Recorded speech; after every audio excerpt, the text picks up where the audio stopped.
కూడా ఏ ఒక్కరి ఖాతరు చేయడం లేదు. పేరు పేరున హృదయపూర్వకంగా కృతజ్ఞతలు తెలుపుకుంటా ఉన్నాడు.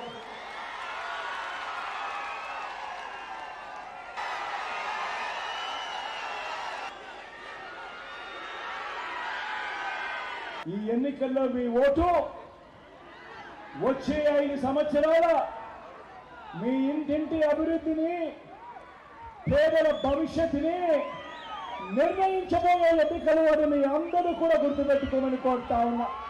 మరోసారి ఓటు వేయడానికి మీరంతా సిద్ధమేనా? గతంలో ఎప్పుడు చూడని విధంగా జరిగాయా లేదా అన్నది మీరే ప్రతి ఒక్కరూ కూడా ఆలోచన చేయమని కోరుతా ఉన్నా.